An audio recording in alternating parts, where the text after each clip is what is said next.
Thank you.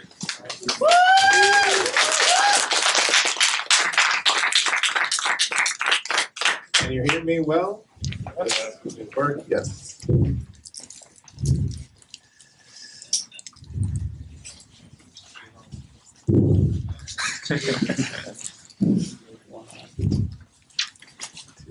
Perfect. Now we can start. This is something that I really like. Tweet that I saw at some point saying, and you still hear me. Because I hear my breathing here. Is it fine if I breathe very hard? It's fine. It says, unpopular opinion, gifts and memes in conferences, cheapen content and infantilize your audience. We're an overpaid industry that already struggles to be taken seriously. Your Power Ranger gifts aren't helping. So my reaction to this, except for, of course, meme, is that I hand-drawn all the slides and I put memes and gifs everywhere. I think we are here to have fun, right? So my name is Andrea, that's my username on the internet. I have been in Elixir's core team for 3 years and a half now, pretty much. I started with Elixir about 5 years ago. So I'm a member of the team right now. Elixir is still pretty young. I think it's getting older. So Hacker News says that it's pretty old because it says like, would you still pick it in 2019? So I think it's like, I think we've made it, right? Like if they're getting tired of us, I think we've made it. Like we're real language now. I work at a company called community.com where we do messages, just sending messages with SMS stuff. It's if you want to just talk to me later about this, we are also hiring remote. So just talk to me and we can do something out. I come from Italy. Do we have anyone from Italy here?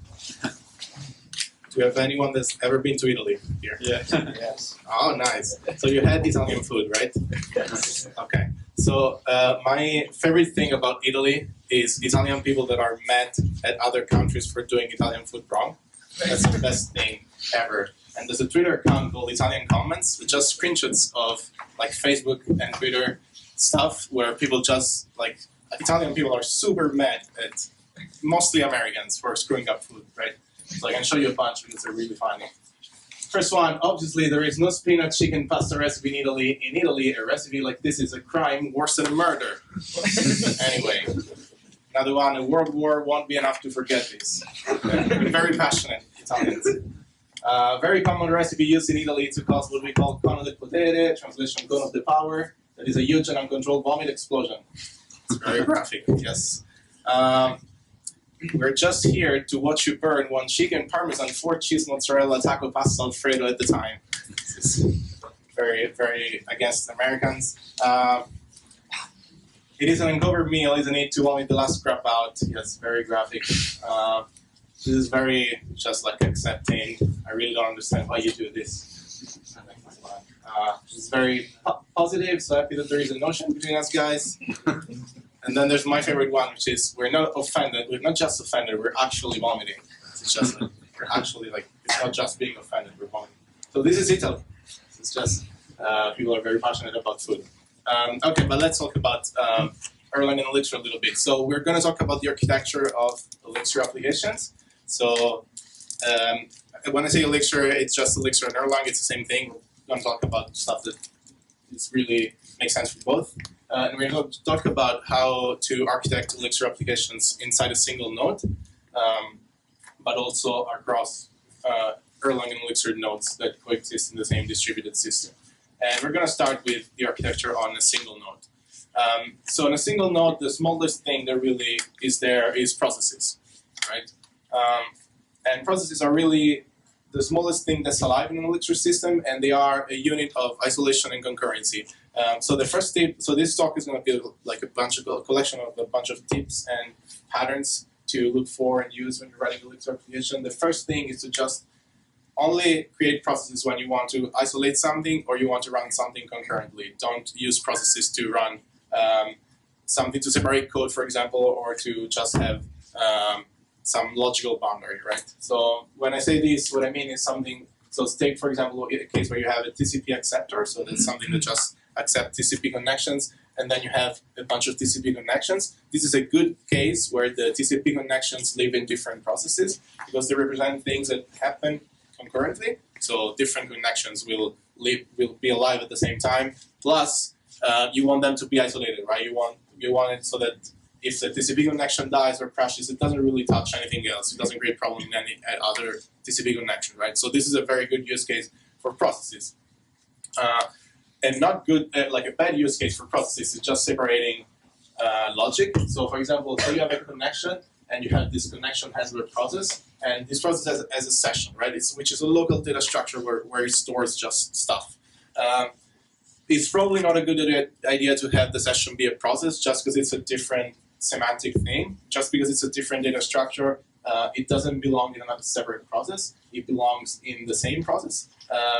Because really you don't want, like it's not something that's happening concurrently. The session is just like state of the process, and it's not really isolated. Like if there's a problem with this session data structure, you really want to like propagate that to the process that it's using it, right? So that's why it makes sense to just have it as a separate data structure or maybe in a separate module, but not in a separate process. So the process is an important boundary for isolation and concurrency, but not for separation of code and separation of logic.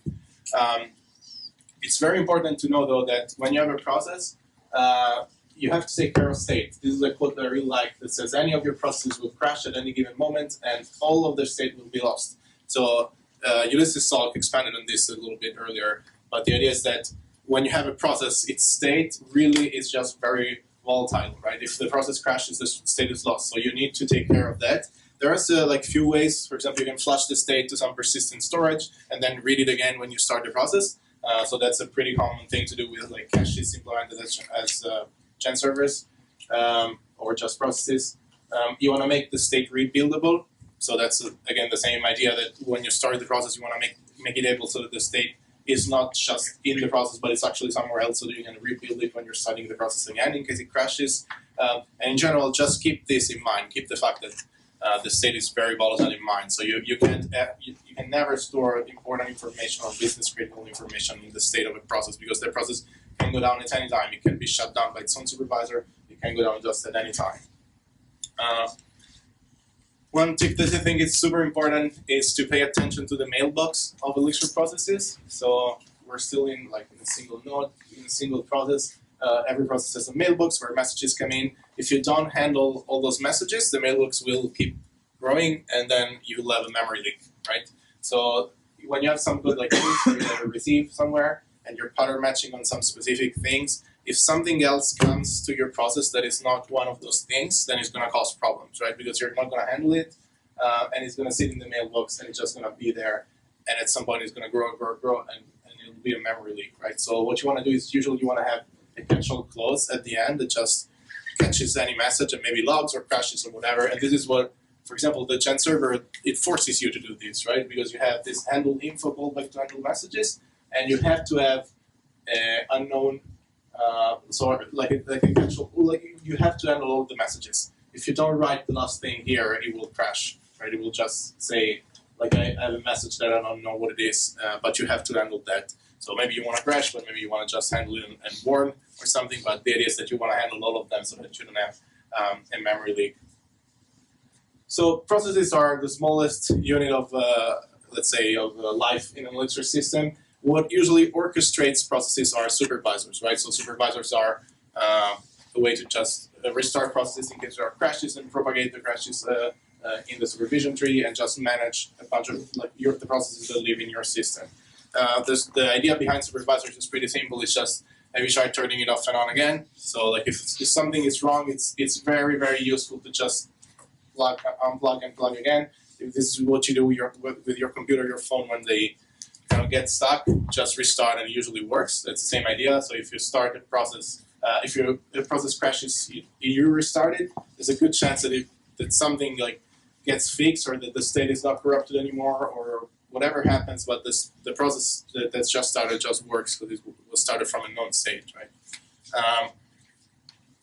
This is I like to talk about three things when I talk about supervision trees that are not super common, but I think they're very important. Whiteboard design strategies and testing with chaos engineering.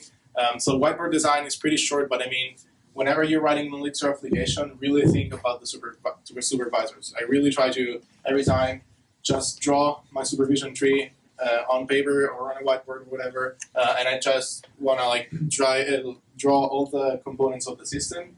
Like in this case, it could be Twilio, it could be some external services, it could be clients, whatever. I just want to draw all the external components to my system, and I want to have an idea of how my supervisor will look like based on those components and how I can isolate maybe subtrees for the specific components, and I can have just like a design in mind when I'm starting with this. And it really helps to reason about this on paper and not in code, because seeing the supervisor in code is not super easy when it's just written down. It's easier with Observer or something like that, but it's really nice, I think, to just have it on paper.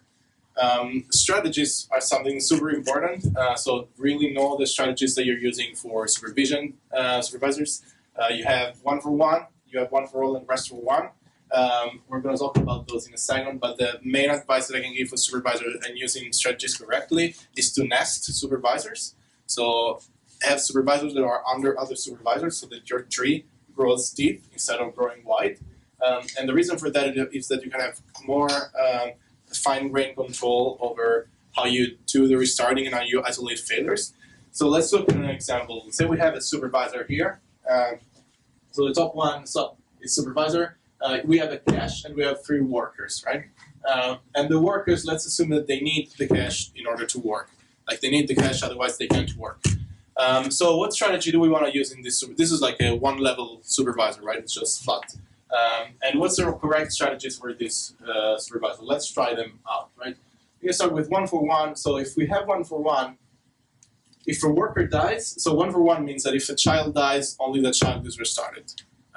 So in this case, if one of the workers die, it's restarted, and the other workers aren't affected, the cache isn't affected, so that's a behavior that we want, that we like, right? The problem is that if the cache crashes, only the cache is restarted, but the children are not restarted. So the workers are not restarted. So it's a problem because the workers need the cache in order to work properly, right? So we can't use this strategy now.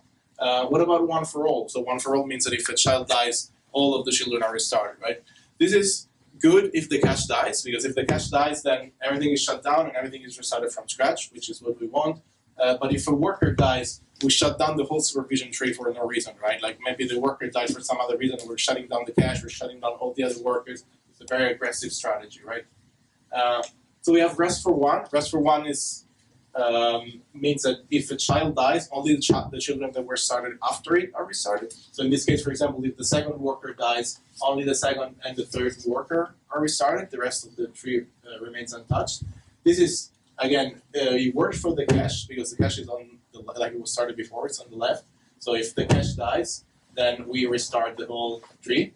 The problem is that if one of the workers dies, we restart other workers that we might not want to restart, right? Like if the first worker dies, we restart all of the workers, and that doesn't really make sense. So we don't have a strategy that satisfies what we want, which is that if the cache dies, everything is restarted, but if a worker dies, only that worker is restarted. So the solution here is to just nest the supervisor.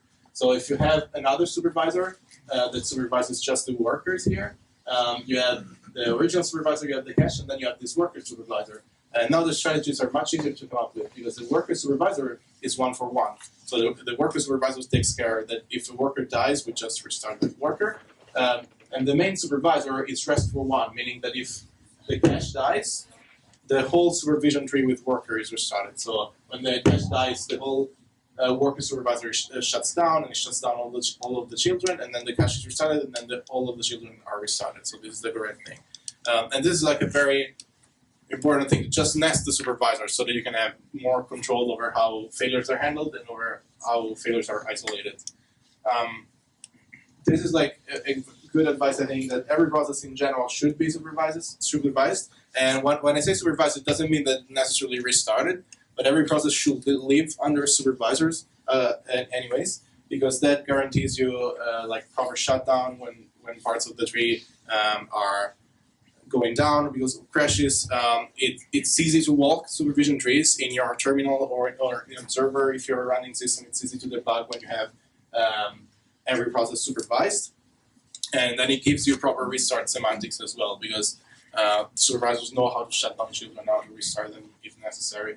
So it's nice to have every process supervised, even if you start them maybe under like a task supervisor or a dynamic supervisor, just to have them supervised. It's usually a good idea to do that and not start processes just from other processes, because then you won't have the proper supervision tree semantics, right?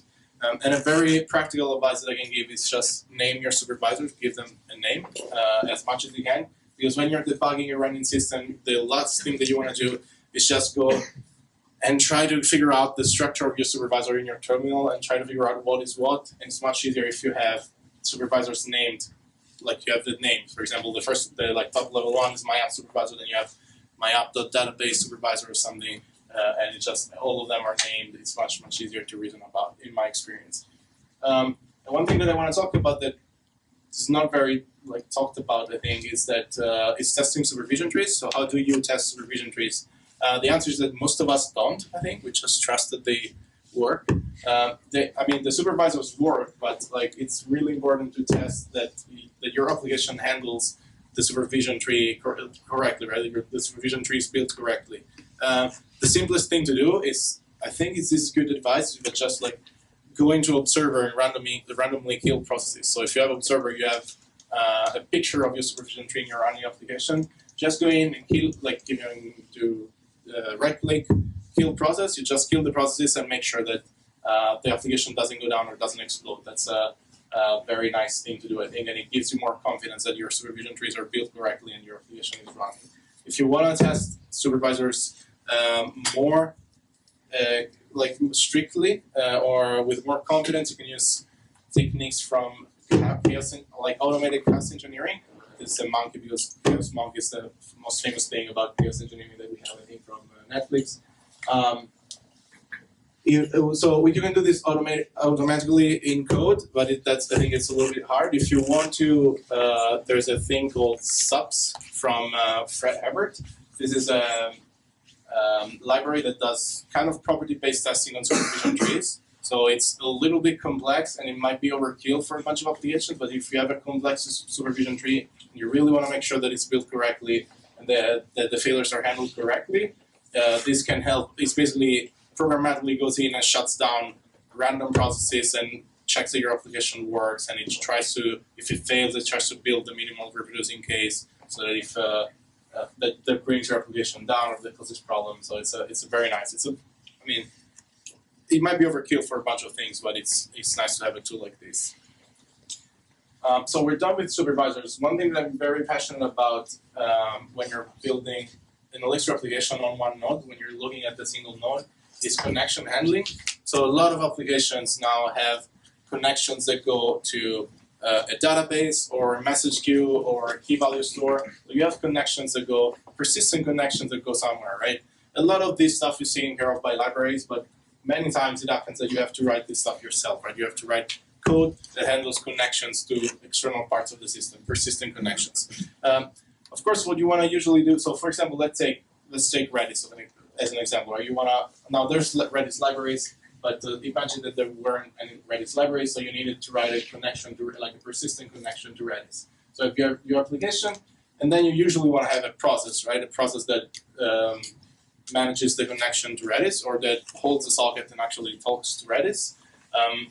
The problem with this design, if you have the mapping of one-to-one from the Redis connection to the process, is that what happens if there's a network fault. So a lot of times I see people implementing this with, if there's a network fault and the connection to Redis drops down, I just crash the process. I crash the process because it's going to be restarted by the supervisor, right? The problem is that doesn't really work, because the supervisors don't really have semantics for restarting with logic. So they just restart blindly, and at some point they bubble this up. So if the connection doesn't come back up right away, then the supervisor is going to crash your whole application like this, right? Because they don't implement stuff like backoff, where you want to wait a little bit before reconnecting. So the idea with this, how to fix this, is to make the Redis connection process actually a connection manager. So a connection manager is just a process that still holds the connection and the TCP connection, but the idea is that process doesn't go down. It doesn't go down, at least it doesn't go down in the one-to-one with the connection, right? If the connection goes down, this process doesn't care. It's just like a possible thing that can happen. It's just part of the life cycle of this process. So if the connection goes down, this process will be able to just say, okay, this is down. If I receive a request that someone is asking me to send to Redis while the connection is down, I'm just going to say that the connection is down, and then the application can take care of that. And I'm going to try to reconnect probably with something like backoff, right? So maybe after 1 second, then 2 seconds, and 4 seconds, and so on. And the idea is that, again, like if you call like Redis, it's just a library that we have, but if you call Redis.command while the connection is up, it's going to send the command to Redis, and you're going to get a response, and you have okay response, and you're good to go, right? If there's an error, we just return an error. Like if the connection is down, we just return an error. It can be timeout, it can be the connection is closed, it can be whatever, and then your application decides how you want to handle the errors, right? It might be critical, or maybe if, for example, you're using Redis as a cache, you want to just try the database if there's an error, right? Like contact the actual database. So if that's what I'm saying. Like if your application actually needs Redis, then you want to have like synchronous initialization where you wait for Redis to be up before starting. You want to raise on the errors if Redis the Redis library returns errors. Otherwise, you can actually handle synchronous initialization. You can handle the error topics if you want. You can just like maybe do something else or log or check the database or whatever. But the idea is that the Redis process doesn't really go down at the same time as the connection. And we have a tool in Erlang that makes this very nice to write and very clear to write. That's genStateM, which is an abstraction similar to genServer, but that lets you build more generic state machines. And the idea with genStateM is that you have states, and so you can have disconnected and connected over here. When the connection is up, you're in the connected state. When the connection is down, you're in the disconnected state. And you move from one state to the other based on whether the connection is established or drops down. And then when a client sends a request when you're connected, then you reply okay. If it sends a request when you're in the disconnected state, you send error. So it's just a nice abstraction. And as I mentioned, like something that you really, really want to take care of, the connection manager really needs to take care of is the backoff. So I mean, exponential and maybe randomized backoff, so that you can just not overflow whatever you're connecting to if the connection goes down. I want to touch as well as on one thing that Ulysses touched on as well, which is bottleneck processes. So this is something that you really, really want to avoid in your system most of the time. It's just processes that act as a central, like a singletons. So it's a central thing that a lot of other things talk to, and they become the bottleneck where things slow down, right? So an example could be a cache. If you write a cache as just a gen server, and then every process just tries to read from the cache, the problem is that from this gen server cache, the problem is that every process in Elixir is just sequential, right? Like it executes one operation at a time. So if you have the cache and it can only really read from the cache and reply to a client one at a time, right? You can't do it in parallel. So every process, even if you have 3 processes that call it at the same time, they will be handled sequentially. So they will have to wait. So this is definitely a bottleneck usually, and you have like different techniques to deal with this. One, process are sequential. One that I like is the ETS that can, especially protected ETS. So this can be very useful in something like a cache scenario where you want to read from the cache. The idea with this is that if you have a read that's coming from a process, you can just read from the ETS. Protected mode, if you don't know what that means, in an ETS table means that everyone can read from the ETS table, but only the creator of the ETS table can write to the table, right? So the idea with this would be that every process can just read from the table, which is very fast because that's a shared piece of memory. It doesn't need to go through a process. But at the same time, all the writes go through the cache process. So the cache process is what holds the ETS, and all of the writes are serialized by the cache process so that they're not going in parallel into the ETS table. And this usually removes, especially if you have a read-heavy cache, which is very common, it removes the bottleneck, right? So it's a very nice tool to have. Another way to let's say reduce the problems with bottlenecks is to have pools. So pools are just pools of resources or a bunch of resources where you create more than one resource to share the load. So the idea is that, for example, here instead of having you have a resource that you want to access, like a database it could be, and you have a bunch of connections. and all this bunch of connections is a pool of connections, right? And all of the connections talk to the resource, so that you share the load. You don't have to go through a single connection every time you want to access information that is in the resource, right? And there's two main types of pools. So this stuff, you might not have to write it yourself, but it turns out that like sometimes you have to write it yourself. You have to write pools yourself. So I think it's helpful to know, at least to be exposed to like different types and what they are. There's two main types, I think, that are common in Elixir and Erlang. There are checkout pools and name-based pools. So in checkout pools, you have a process that acts as the pool manager, and the pool manager just basically overviews the connections in the pool. And when you want to do something with a connection, so if a process wants to do something with a connection, it's gonna ask the pool manager, "Can you give me a connection? Can you check out a connection from the pool?" And then the pool manager gives the connection to the process uses it, and then it checks it back in. And so the pool manager is very fast at checking in and out connections because it's the only thing that it's doing. And you can just basically borrow a connection for a little bit and then put it back in the pool. This works well, but it doesn't work well when you have, for example, so it can be a problem as well because the pool. So it's a problem, for example, when the connections can handle more than one thing at the same time because you're checking them out exclusively, right? So in those cases, you have name-based pools, which is something I really like.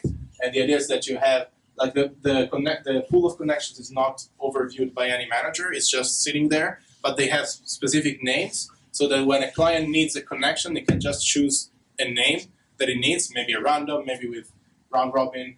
But it can choose a name and it can just get the connection from the global process registry that we have in Erlang and Elixir, right? And we also have something really nice right now in Elixir specifically, which is called Registry.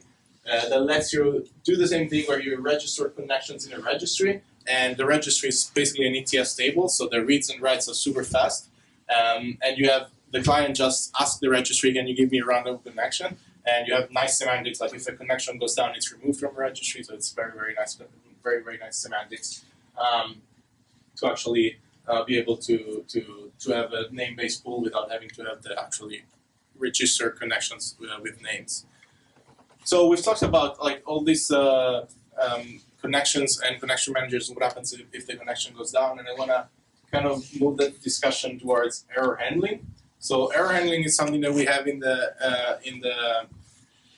we have a weird mentality about it in Erlang and Elixir, but the idea with error handling that I want to try to convey is that you should handle all expected errors, because we have this motto in Erlang and Elixir that's "let it crash."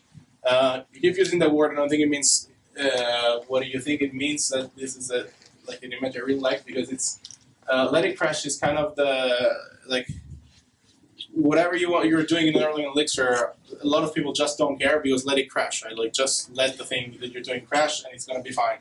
I don't think that's really how it works. I think you should really handle all the unexpected errors because, as I said before, supervisors don't really have smart restart semantics. The smart restart semantics or error handling semantics should be part of your business logic or your application. So in the case of the connection manager, the TCP connection going down is not an unexpected case. Like it's going to happen. So it's part of the job of the connection manager to handle that gracefully and not just crash and have the supervisor restart it, right? So the idea is that you want to really handle all the expected errors. And the nice thing is that you can crash on unexpected errors or unrecoverable errors, or you can be a little more lax with error handling because you still have supervisors, right? So you don't need to care about every single possible thing that could happen, because if something happens that you didn't predict, for example, it's still probably not going to bring the whole application down because you still have contained failure and you still have the supervision tree that's kind of protecting you from burning everything to the ground, right? The whole application to the ground. So this is what I have for the current node, and let's move on the architecture of multiple nodes. So if you have a system where multiple nodes are connected, not necessarily in an Erlang distributed system, but just in a system where multiple Elixir applications, even as separate nodes that just are not connected through, that are communicating through something else and that are living there. This is not true. Beam solves distributed systems. This is my reaction when I hear that this is not true. This is absolutely not true. No, not true. Vim is a good set of tools for solving distributed systems.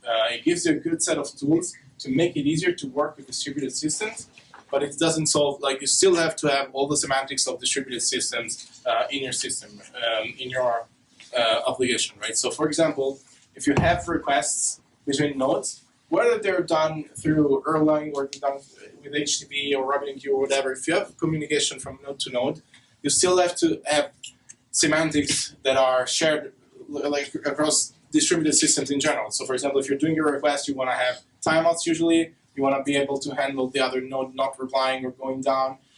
So you want to handle a bunch of these cases. And it's the same thing with Erlang and Elixir. It's just that Erlang and Elixir provide you very nice tools for doing this stuff.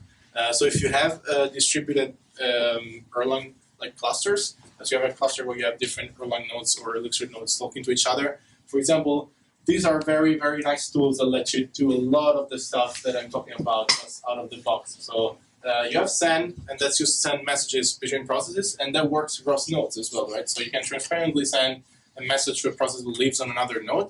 And then, but as I said, like, you still have semantics, like you want to handle timeouts, you want to handle acknowledgements, you want to handle the possibility that the other node or the process on the other node is not going to reply.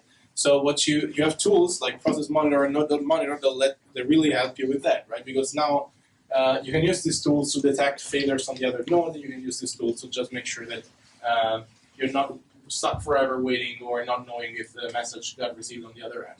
And I really like this example of kind of building a very, very dumb RabbitMQ in Elixir that just hands out messages to consumers and waits for those consumers to process those messages before removing them from the queue. And this is like, I don't need you to read all the code and understand everything, but the idea is that this is really what it is, right? So if what you want to do when you're acting as the broker is that you want to monitor other nodes, like the node where the consumer is sitting, you want to monitor that node, you want to monitor the consumer, then you send the consumer a message, and then you receive either an acknowledgement, so that means that the consumer consumed it, or you receive a down message, so saying like the consumer went down, and then I know that it didn't acknowledge it, so I can give it to another consumer. Same thing if I get a node down. So if the node of the other consumer went down, I can just send the message to another consumer. And I could handle timeouts here as well, which after, right? But the idea is that I have these tools that are really, really nice to handle the semantics of distributed systems and requests within nodes, which are really the juice of distributed systems. Now, to beam or not to beam, this is a question like, what do you want to use the beam for? Like, what are good things to use Elixir for when you're building these systems, and what are other areas where you want to use maybe something else? So, for example, for data storage, do you want to use like a relational database like Postgres or MySQL, or do you want to use a beam solution like React that splits the things in your nodes and keeps them in memory? This is a good question. I advise most of the time that even if the stuff that we have in Elixir is very cool, maybe you want like an established solution like a relational database. It will let you do a bunch of stuff. Plus, it has a lot of nice features because like something like Postgres has interoperability if you want to write other services that touch that database. They have relational features, so they have a lot of, Postgres has a lot of logic for managing relationships between pieces of data. You can do something like smart data analysis on a bunch of this stuff. So it's very, like, it's nice to have something established to do these things. Same thing goes for key value store. Like a lot of people just go to ETS and Ninja because they're easy and they're built in. Well, they're not easy, but they're built into Elixir, right? The problem is that, well, for example, ETS is very, very nice for single node caches. If you wanna, like Ulysses mentioned this, if you wanna like distribute an ETS table or distribute a cache based on an ETS table, it becomes a nightmare, right? It becomes really hard to do it properly. It becomes hard to have like consistency in your data, and something like Redis can be really helpful there because first of all, it's like it gives you interoperability with other languages and everything. You have libraries and everything, but you have like a consistent view of the data. It handles the replication for you. It handles being available to different nodes for you. So it's many times it's simpler to use these built-in tools, right? But you should still like know that these tools are provided in Erlang and Elixir. Like ETS is a very nice tool when you want to use that. The main takeaway is that usually replication is the hard thing. Like if you want to do something where you need to replicate data across nodes, and like it's really hard to do it yourself. So like it's nice to be able to use solutions that already do that for you. One thing that I like is the Phoenix approach. So Phoenix has this Phoenix pops up thing, which is used for doing pops up across Erlang nodes. And they say like we're going to build common interface that then has adapters for pops up. So the common interface is just there, and you can use it through PG2 or Redis. Redis pops up. So if you use it through Redis pops up, it just uses Redis to talk to other nodes in the system. But if you can connect those nodes, then it uses through distributed Erlang. Then it uses PG2, and PG2 is just a process groups. Basically, it's just like a global process registry that you can use for doing pops up.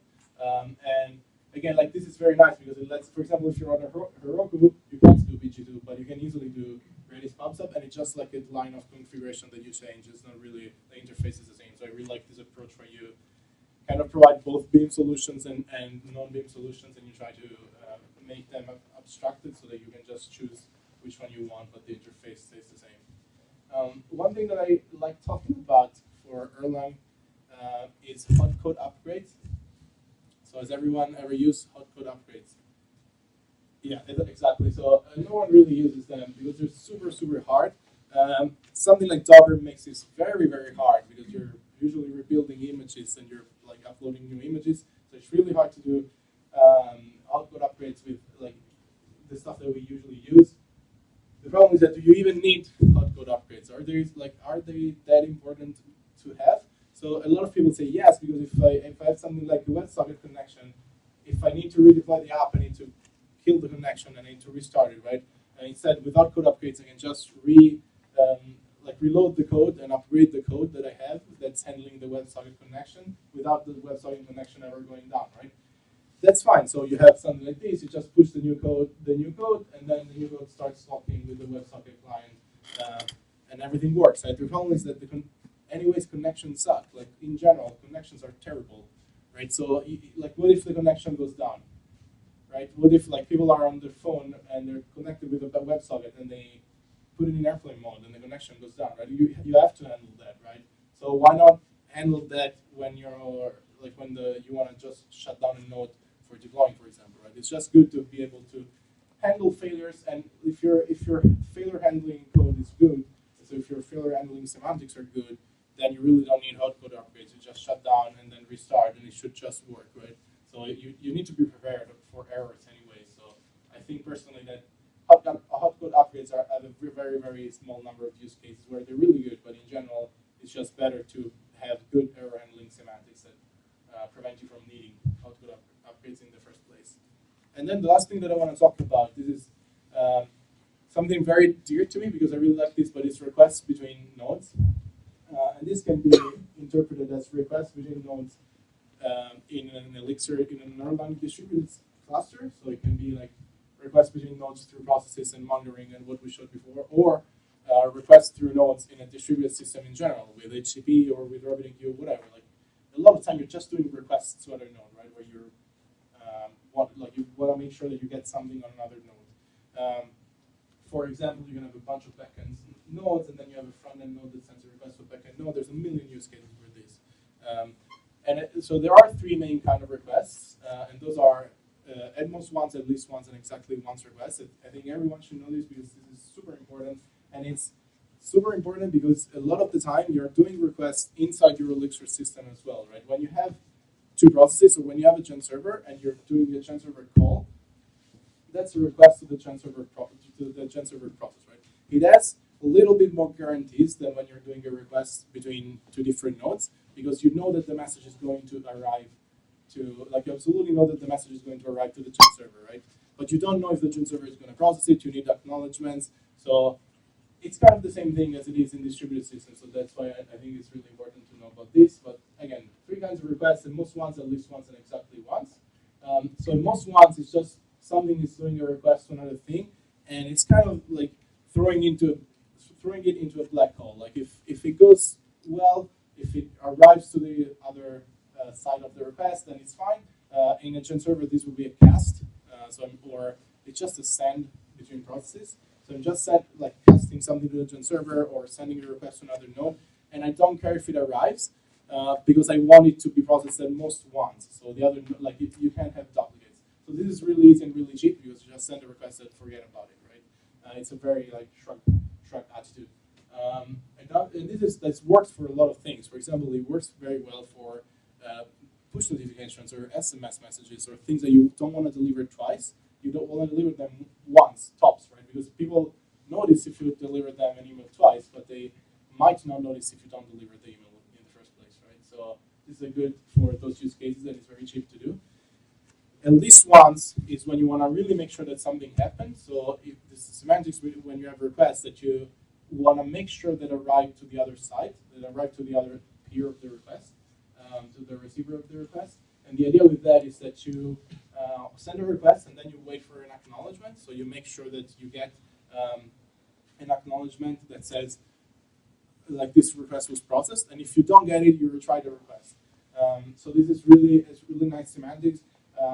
It can be done pretty easily with something like RabbitMQ, because if you process a message and acknowledge at the end of processing, then RabbitMQ will redeliver it unless you acknowledge it, right? So you might end up processing it twice.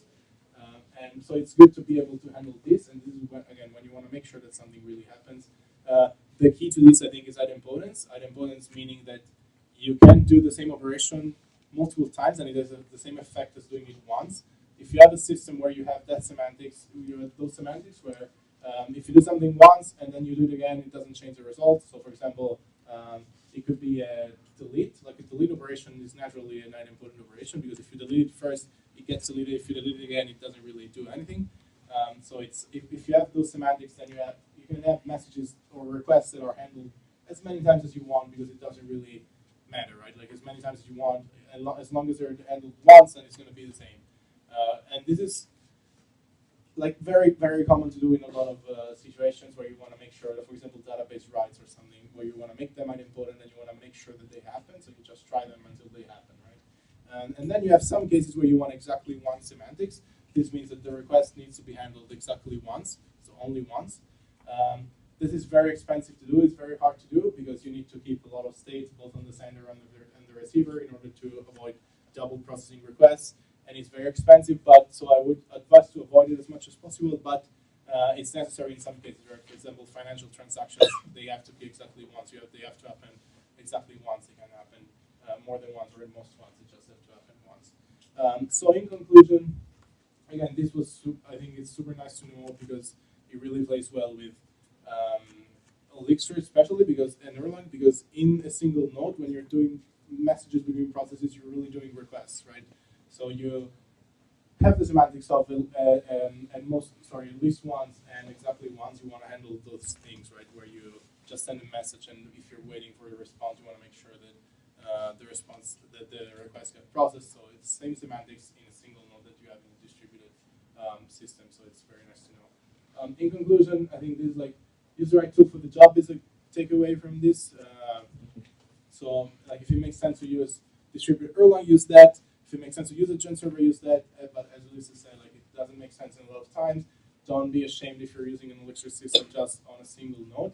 At work, we have just a bunch of Docker containers that are isolated from each other, and they're talking through other things like RabbitMQ and or HTTP requests or whatever. They're not talking through Elixir, but Elixir is still very nice on a single node, and it works very well, and it has a lot of nice resiliency and concurrency semantics. So just use the right tool for the job. If it makes sense to use Redis or other stuff, even if it makes sense to use other languages in your stack, just it makes sense to integrate all of them, right? You're gonna go for some fast stuff. You're gonna go for the libraries or whatever. And when you have a system like that, it's important to use the right tools, for example, to communicate between the systems and within the services, because you want to be able to have standards way of communication and not just communicate through distributed Erlang, because otherwise you're locked into the Erlang ecosystem, right? So just use the right tool for the job. And then if you're running Elixir system, I think it's really important that you learn about distributed systems, just because, again, a lot of semantics are the same in a single node than they are in a distributed system when you're working with processes and concurrency, so it's nice to know. And if you're not writing Elixir, I think that the Beam architecture is still very, very good. All the supervisor stuff, the concurrency, the semantics within message passing, the resiliency, the failure isolation, they're all very good stuff. So if you're writing Node, or if you're writing Go, or if you're writing Java, or if you're writing anything else, these are still very, very good semantics to keep in mind. So if you can just try to apply them to the code that you're writing in other languages.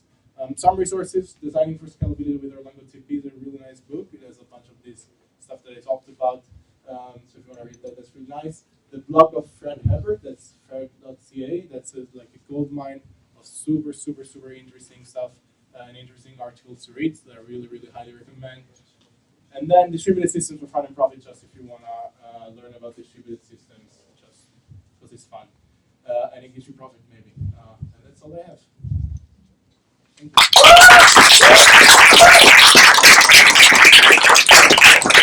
Thank you very much. All right. Do you have any questions? Any questions? I have one. Yes. What do you think about the type of the system that doesn't need to be designed with Elixir or Erlang in any case?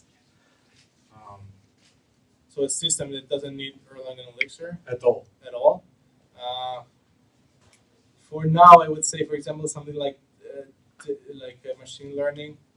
It's really hard to do that with Erlang and Elixir. There's no libraries, there's no support for that, so I don't think that it makes sense to use Erlang and Elixir in something like that. But even that, like Elixir and Erlang are a really good thing at coordinating, like orchestrating subsystems. So, for example, in our system, we have a machine learning part, but it's a Python API and it's isolated, but we still have like an Elixir front end to the API, so that we can still have like all the restart semantics, all the high availability semantics. So I think it generally like makes sense in a lot of cases. And if you have anything that's computationally expensive, Elixir is not a good choice.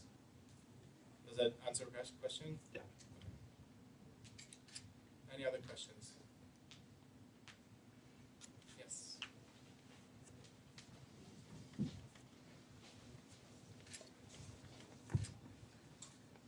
Thanks for the explanation.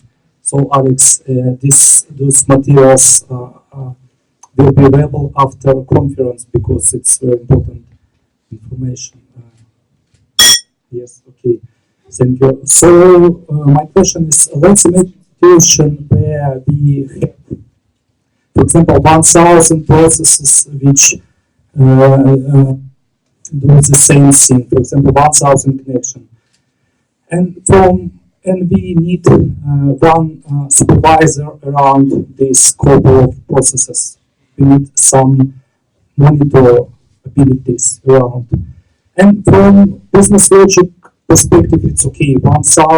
It's okay because those processes doing the same, and also supervisor need to be. It seems like the same abilities for supervising need for them. But I'm interested in your opinion about capacity, supervision capacity. Okay. It can be large volume supervision. It can be large volume of supervision, and can I have any option to avoid this? Maybe you can explain some decouple cases for that. Thank you. Right. So the capacity of a supervisor, it depends. If you have like something like a dynamic supervisor that's built for handling a lot of children, so you can easily handle thousands or tens of thousands of children around, below them. A normal supervisor where you have different children is usually for like a small number of children, like in the hundreds maybe, because it keeps the children list in a list. The dynamic supervisor keeps it in a map, so it's much faster to deal with that. But in general, you always have the option of nesting more, right? So for example, if you have 100,000 processes that you want to supervise, you can shard the supervision, and you can have like maybe 100 dynamic supervisors, where each of them supervises 1,000 children, and then you have one supervisor that supervises the 100 dynamic supervisor. So you always have the option to just nest in case the supervisor is overloaded with children. So I think that that might solve what you're asking. Yes, sure. So I guess it's about grouping providing grouping abilities, and I need to just rethink about my design in grouping in group. Thank you. Yeah, yeah. So grouping, yes, that's a good word. Okay. Yeah. Thank you. Yeah. I think we have 45 minutes.